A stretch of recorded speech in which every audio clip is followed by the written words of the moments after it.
ଦେଖନ୍ତୁ ଆଜି ଆମର ଏଇଟା ସାରା ରାଜ୍ୟରେ ବର୍ତ୍ତମାନ ଉତ୍କଳ ସାମ୍ବାଦିକ ସଂଘ ରାଜ୍ୟ ସରକାର ରାଜ୍ୟ କାର୍ଯ୍ୟକାରିଣୀରେ ନିଷ୍ପତ୍ତି କ୍ରମେ ରାଜ୍ୟ ସଭାପତିଙ୍କ ନିଷ୍ପତ୍ତି କ୍ରମେ ଆଜି ଆମର ଅତିରିକ୍ତ ଜିଲ୍ଲାପାଳଙ୍କ ଦ୍ୱାରା ମୁଖ୍ୟମନ୍ତ୍ରୀଙ୍କ ଉଦ୍ଦେଶ୍ୟରେ ଏକ ଦାବିପତ୍ର ପ୍ରଦାନ କରାଯାଇଛି।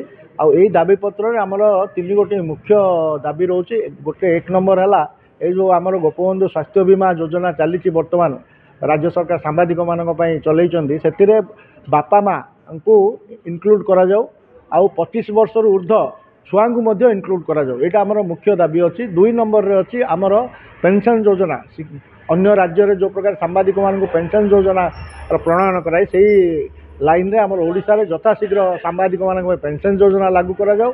तृतीय रे हमर रही जे जो सांबादिक मानक बारंबार विभिन्न जगह आक्रमण होउची बुझे कि सांबादिक माने आक्रमण शिकार होती को प्रिवेंशन बोली यथाशीघ्र सांबादिक सुरक्षा आईन प्रणयन करा ये तीनटा मुख्य उद्देश्य नहीं कि मुख्य दाबी नहीं कि आज मुख्यमंत्री उद्देश्य गजपति अतिरिक्त जिलापाल को उत्कल सांबादिक गजपति जिला शाखा तरफ दाबी प्रदान कर तेरे एभली किसी गुरुत्वपूर्ण खबर देखा चाहती आम चैनल को लाइक सब्सक्राइब और शेयर करें।